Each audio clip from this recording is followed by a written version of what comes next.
So I just got back from this weekend trip. We went down to the river, and I was walking along the riverbank, and I saw this absolutely beautiful hawk. It was submerged in the shallows. I was like, what's going on here? So I walk up and I go near it, and it's the most horrifying thing I've ever seen. His wings were just completely tattered, all messed up, and his entire body, not just like a part of it, but his entire body was tangled up in this fishing line.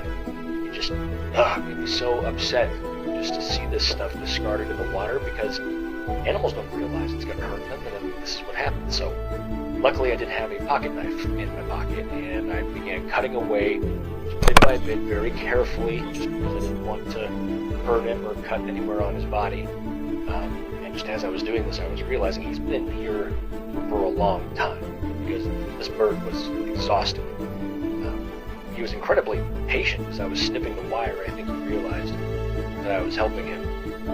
He was stuck in such a bad way that there was wire even around his neck. So I just tried to pick it out really carefully. I've heard a million times it's not always safe to come close to a hawk, but I couldn't just let this poor bird struggle, and thank God he wasn't putting up much of a fight either, which fortunately made it so much easier for me to try to get him out of this. The toughest part were his feet. They were wrapped so bad, and his talons were just in a position that just looked super painful, so I had to free them just one by one.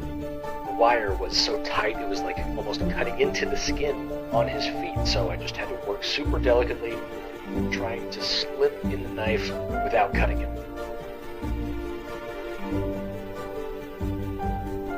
I knew if any pieces were left behind, still tied around him, they would end up cutting off the circulation in his toes, so I really tried to get in there and just make sure I got every little last bit.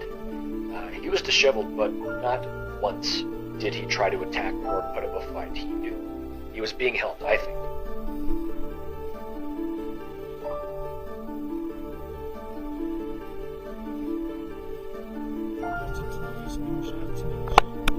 It took forever, but finally I got all of the fishing line cut off from him.